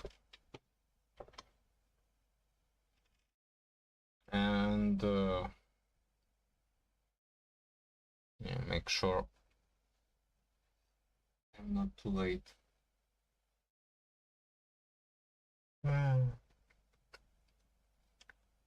Alright, see ya.